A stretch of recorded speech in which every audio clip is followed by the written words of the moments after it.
digging all the time, all the time.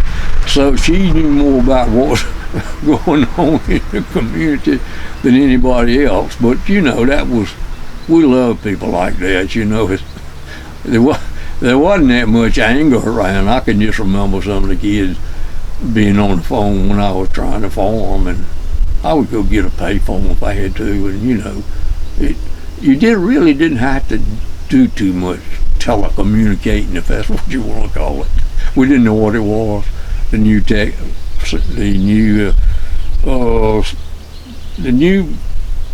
what's the word I need? The new technology is so far beyond what we ever imagined that it blows the mind, and that I have today. I can't even imagine where we will finally go to with technology. I can't comprehend it, but when you use it right, it's wonderful. My wife, I call her high tech. She keeps up with everything here, and if it's good, like Gene Galin calls down here, she'll say, Gene Galin is on the what do you call it? Facebook here, and he wants to come down and see if he can get in touch with one of the oldest people left in Chatham County that remembers he's forgot more than he can remember. But anyway, I can remember when the courthouse at Pittsboro, Mr. J.W. Drake, John William Drake, lived right here in this house growing up below me here.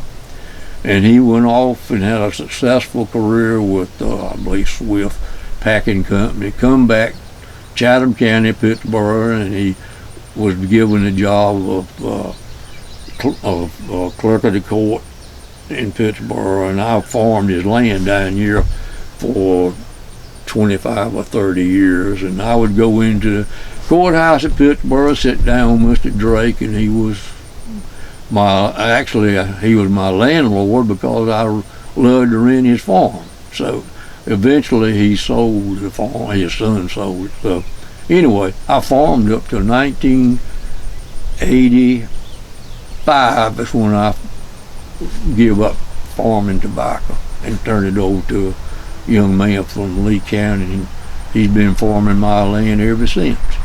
And he was a young kid when he started. Now he's getting to be an old man. Gary Thomas Farms, and boy, he's a big-time operator. But anyway, we got a little farming going on around here, and it's pretty. I enjoy looking at it. And we don't own that much land anymore. Marv and I have sold tracts of land to people, and we tried to handpick a lot of people that would be an addition to our neighborhood. We got a young man right here beside of me, Ralph Hearn and Joyce. I've got James Watson and Sue here, and Peyton Holland right back here, and his dad, Charles Holland. And I just sold Peyton some more land there, and he's running for county commissioner on as an independent. He's a real intelligent young boy, and he will make a tremendous addition to Chatham County sooner or later, whether he wins this time or not. I'm getting a little bit off the track as far as old-timey stuff, but I'm still trying to live optimistically about the future. Right. I don't want to be to the point like Mr. Moody Womack lived to be 97 years. He lived right down the road, and I farmed his land. He said, you know, when people come to my house, I say, let's talk about something that's up to date and don't dwell too much on the old times, because, boy, we know that was tough. We don't need to talk about that all the time. Yeah, but don't you think younger folks need to know about some of that old times, some of the history behind it? I'm going to tell you the truth. They need to know that things were really hard as far as physical labor and mental anguish of knowing how to survive. We know there were people that we knew that actually didn't have an adequate diet.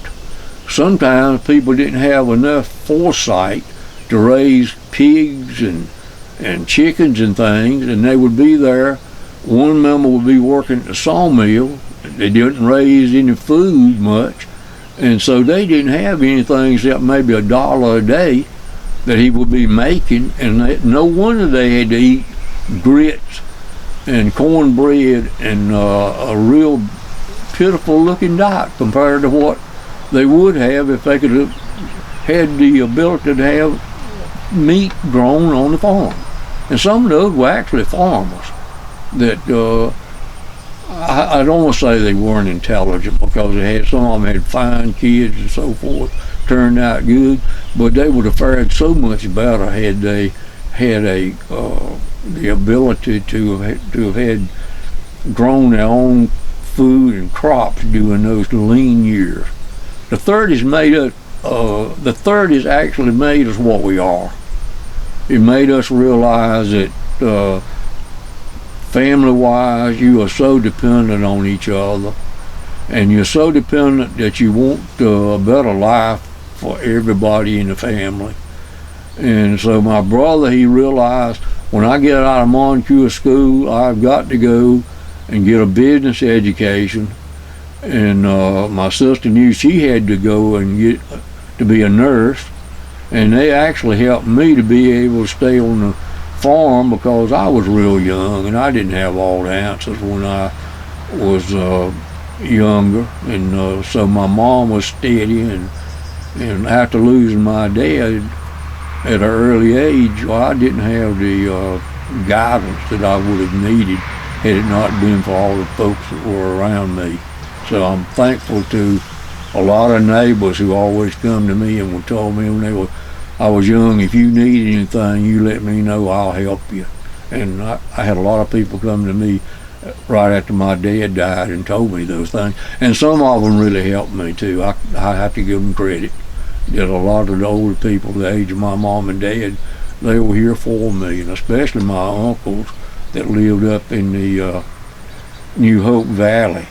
My Uncle Roy Farrell, my mama's brother, he and his boys, and all three of his boys, we cooperated so much together before they had to move out, and that hurt me so bad to know that 121 families were being dislocated out of Chatham County, and so many of them wouldn't have had to have been moved, because I was told by Congressman Jim Gardner that he never could find out exactly how much land that the government took for Jordan, for the Jordan Lake project, but he knew it was over 100,000 acres, and the normal height of the lake is 14,000, so it would never probably get over 20 to 25,000. So they took all this land from people that was actually needless. But you can look at it in another respect and realize that all this land they took is actually a real plus for the people today to have these parks and all to go to for, well, we call it recreation, but the water supply here is so critical. It comes from Jordan Lake for so many thousands of people. Had we not had it, maybe the growth wouldn't have happened in Raleigh and Caver and Apex, but after we do have it, why, they're coming here, and it's an explosion of people coming here that need the lake water, and we realize that. And so there is upsides and some real emotional downsides when you watch a family that's been in the New Hope Valley for generations, beyond my mom and dad, my mom and her family, and being dislocated, going to Harnett County with their dairy, and you know, it was a real tearful time for so many people, and it was, most of them got used to the idea of having to move, but at first they said, I'll never leave here till they come with the army and pick me up and carry me. But you know, sooner or later you realize living there, you got to do it, and they work with it the best they can to get all the money they could, and many of them didn't get very much. It was a cruel situation for a lot of people, and maybe 1 out of 10 would say they paid me more than I expected. They divided and conquered the people, but that's the way you do a big project. So how did the process start out?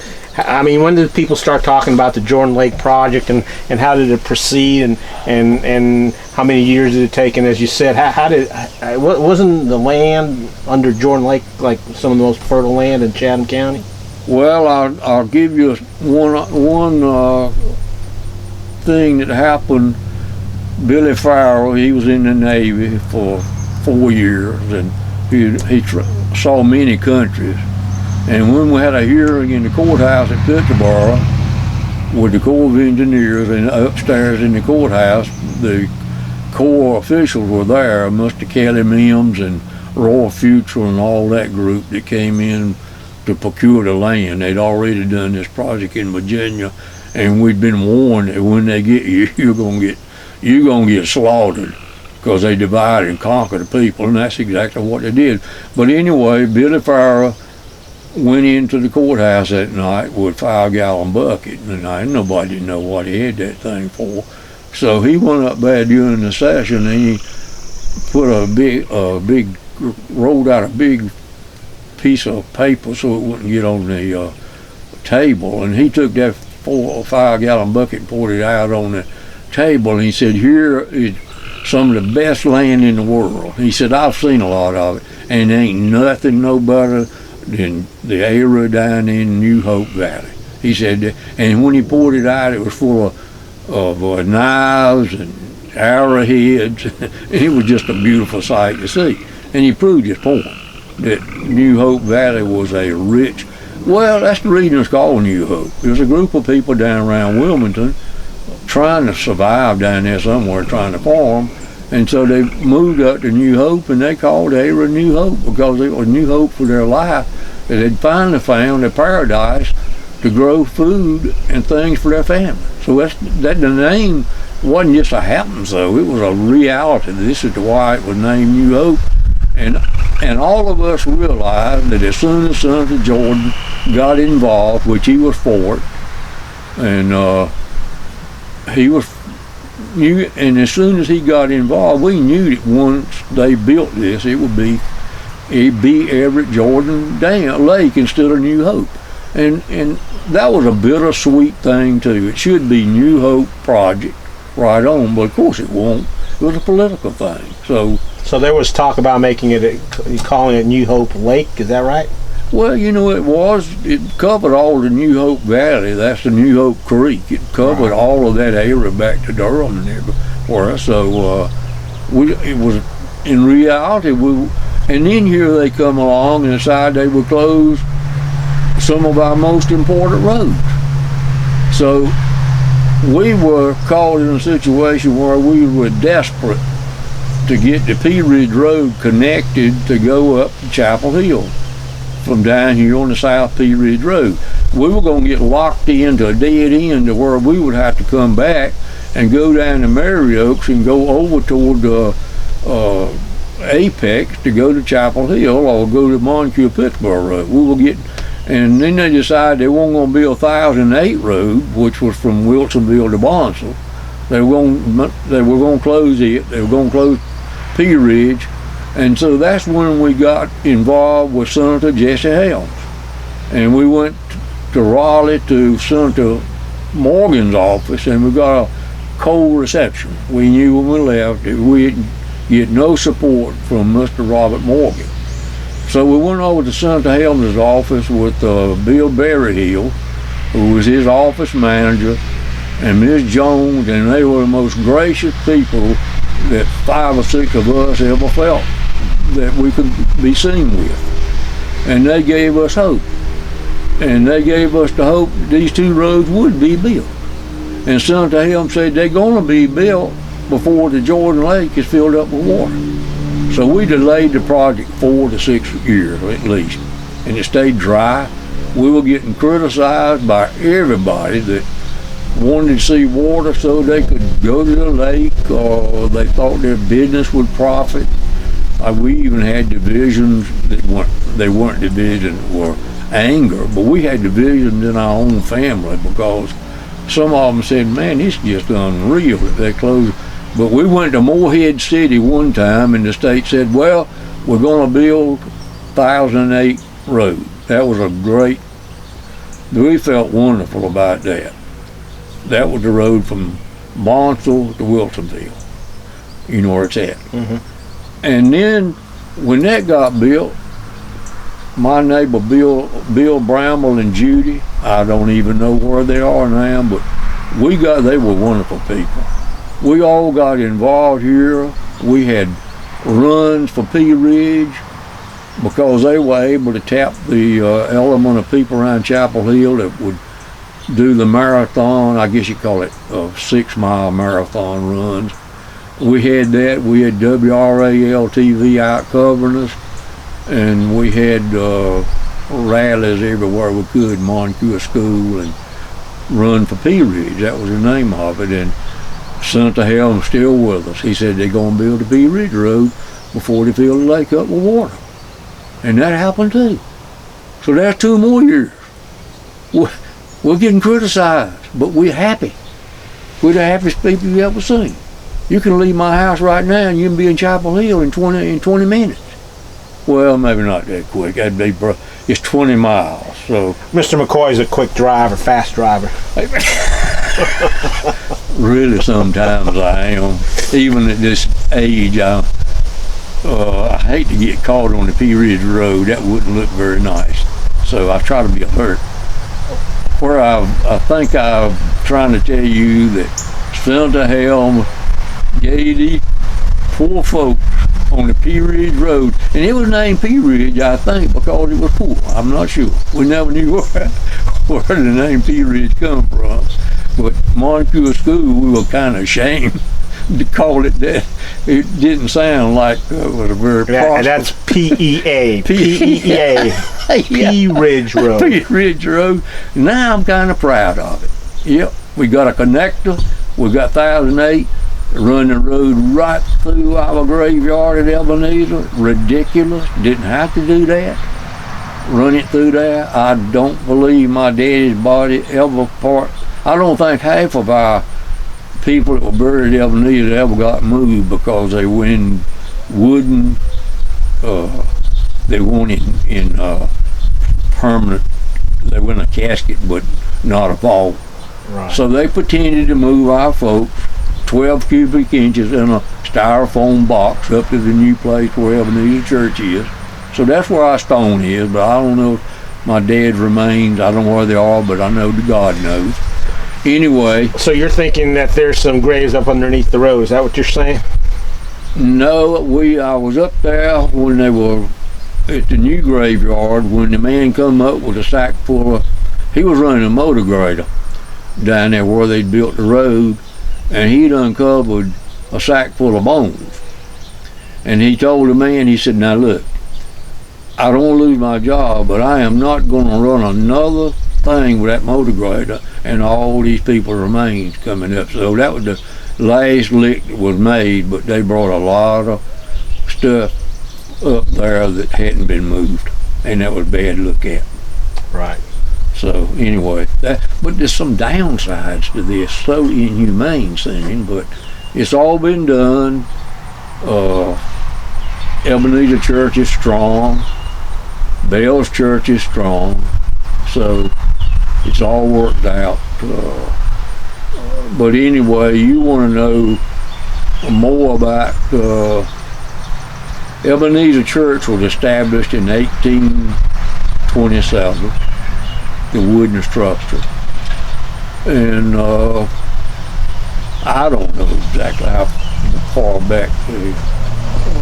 I know my dad's folks, the McCoys, were what they call leather makers, tan yard. Part of the old tan yard is still up here just off of Pea Ridge Road at the lake. There's a great big furnace there, but what they did, they tanned cow hides and horse hides during Civil War periods, which was so important for the military and for farmers to have the leather goods. And my dad never got that out of his, it was a part of his unique upbringing that he would buy sheets of leather and cut shoestrings for us out of leather. It's just something that was kind of ingrained in the family that I think he enjoyed doing. So we always, our boots and things we had. And then he would make some leather hamstrings for the horse collars and stuff like that. But he was inclined to be a leather person, a leather worker. So that was, but anyway, that was where the McCoy's background was in that type of work. And the proof of it is right up here now where the remains are. And of course, when the after the Civil War, there was a lot of destruction through here, but the Union Army went to my mom's. My granddaddy was 10 years old, rough and foul, when the war ended, but they come and tore up about everything that was any good. And the corn crib, they just knocked the sides off of that and let the horses eat out of the corn crib till all the corn was eat up, while they scoured the community to try to find everything to feed themselves and their horses and so forth as they marched north. But it was rough through here after the Civil War. It was bad. They camped right down here on the Cape Fear River, Ferry Bridge area, till there was nothing left for them to go look for around Pittsboro and everywhere. And they, in the book that my cousin wrote, he researched a lot of stuff during his lifetime. He was my age, but he was into Thomas Farrer. He was into research on families and so forth. And they hung ahead of time, they hung the hams down there somewhere in the trees, and they didn't ever find all their hams. So I guess they enjoyed some ham meeting for a little while. And then there was a story on my grandmother's side that they took all their mules and the kids, and my great uncle had 3 boys, and they didn't have anything that spring but their little hoes and picks to try to make a little crop to eat that first year after the Civil War marched through. And they looked up one morning, there was a big white horse left down there beside the woods. And my grandmother's statement was, great-grandmother, that, God saw them 3 little young'uns, and he let that big white horse escape the Union soldiers and come down there and get in the woods so they could have a horse to plow with that summer. And that was the kind of faith she grew up with, that God looked after that part of our family in such a way that she believed that that's why it happened, because the kid needed help. All right, I'm going to take a break here. We're at about an hour. We'll start back up. You want some more water? I'm going to have a sip of water. Do you care to get something? I'll go get me a glass of water. Okay. And then when we come back, I like to backtrack to the McCoy kids, because we've talked about your folks, we've talked about your grandfolks, we've talked about the lake, but I like to get back to you, your brother, and your sister growing up, and what a regular day was like for you. Okay. Are you enjoying yourself? I'm enjoying learning all this stuff. I'm enjoying, because I'm trying to get back there and remember stuff. I figure if it's okay with you, we have to go up to another house and get back to it.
I have to go from Hannity, O'Reilly, back to see the Cubs play a little baseball, whatever. Sit on the porch some nights till dark. Now, would it be all right if we moved you over this side now? 'Cause the sun's coming in, and, Yeah. and what's going to happen is you're going to get a little. It's going to get a little too bright behind you, which is going to make you look. Where you want me to be? Right here? Yeah, wherever you're comfortable on this end. I'm good right here. All right. Yeah, that sun's coming on a little bit. Because what happens is you get what they call backlighting, where you're going to appear a little bit too dark, and we don't want that.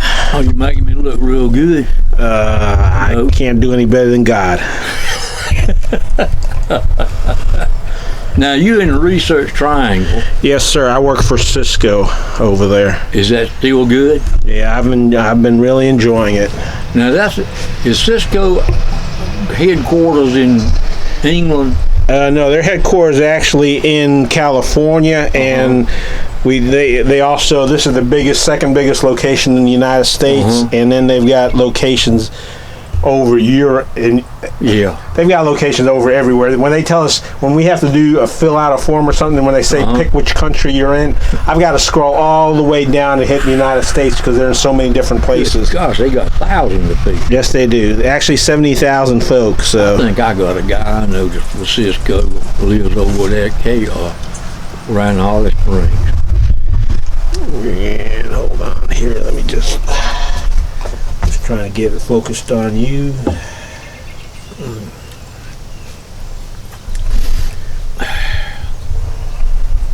I have rambled all over everywhere. So